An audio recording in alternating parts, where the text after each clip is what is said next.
All right, we're back to review, finally, with good sound and audio, hopefully, the AGV X3000 with a comparison to the Bell Bullitt. Let's get into it.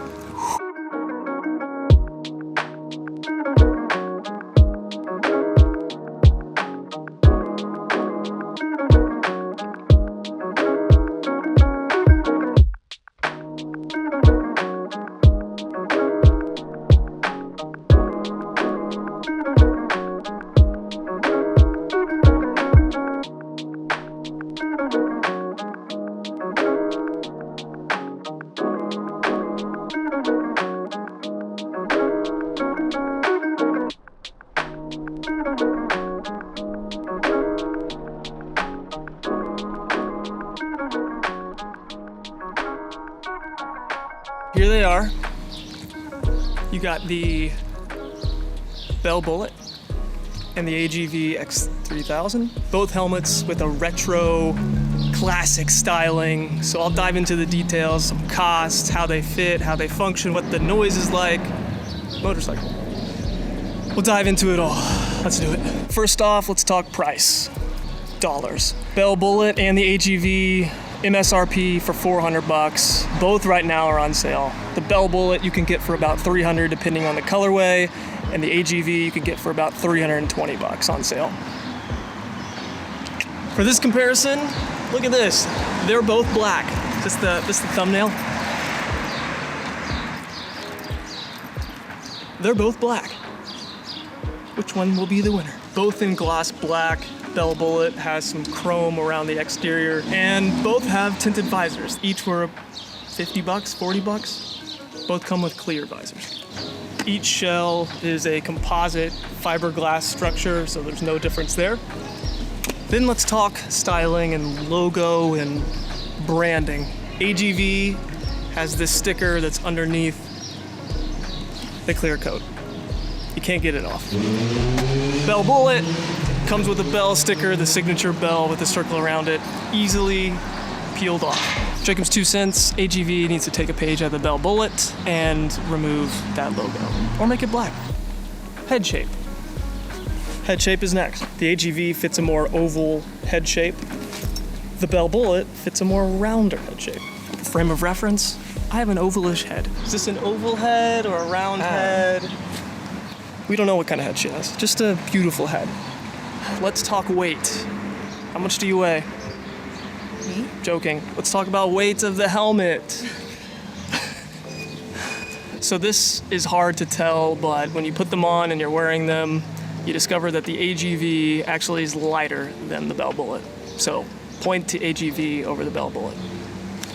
Padding.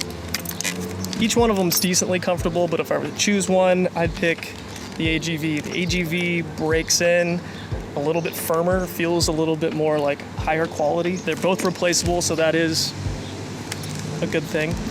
The Bell Bullitt does break in a little bit more. I'm a medium in the Bell Bullitt.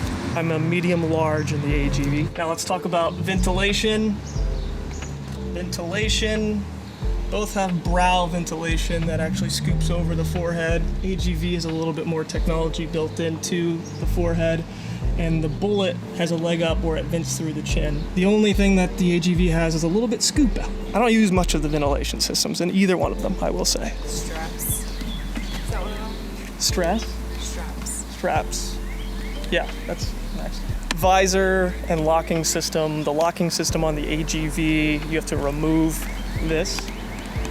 It's an Allen wrench. Pretty easy, but not as simple as the Bell Bullitt. The Bell Bullitt is easy as flipping a coin out of your pocket to turn this thing. Very easy. Point to Bell Bullitt. To unlatch the AGV is a little tricky with one hand. It requires the left to push up on the visor. Can't really do it from the right hand side. The Bell Bullitt, there's one little magnet strap, a little bit less of a locking feature. Easier to go up. You can use both hands, either hand. It's pretty easy. Where the AGV wins is sound while riding. The Bell Bullitt actually whistles, and it's like with the visor up and with the visor down, both circumstances. If you want to wear a helmet that doesn't whistle, I suggest you go with the AGV. Now, in terms of sound, in terms of wind noise, these are vintage helmets, so they are lacking in the padding and all of the sound insulation that your normal Shoeis or Arise or other Bell sport helmets will have. What do you think of the sound? Do you hear a lot of wind when you're riding? No wind. No wind. She's wearing the AGV X3000 in white.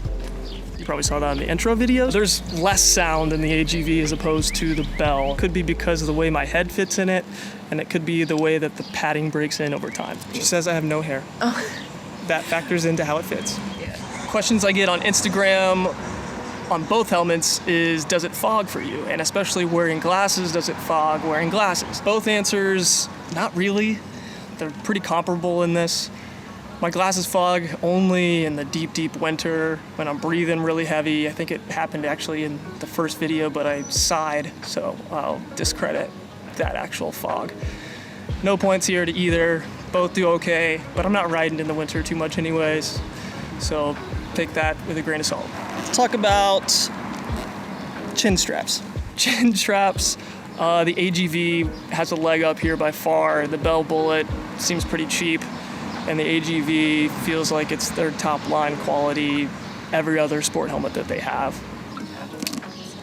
AGV wins with the strap. Bell Bullitt strap. Finally, to wrap it up, they're both rated DOT and ECE certified. You can ride them both in Euro, or you can ride them in the States. I wanted to do this video with a few other retro helmets that are coming out, like the Shoei Glamster, really bad name, but I promised this one to you guys, so I thought I'd get it out here. Overall, if you rack and stack everything that I just mentioned, I'm pretty sure the clear winner is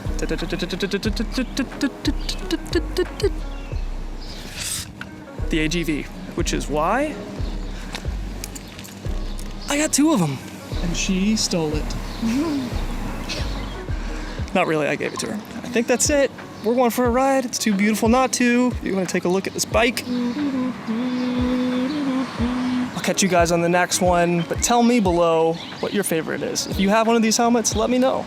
Or if you have a more comparable helmet that's retro, vintage inspired, let me know. I'll comment to all of you guys below, and until then, peace. Look at that road rash.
So many college parties that are happening.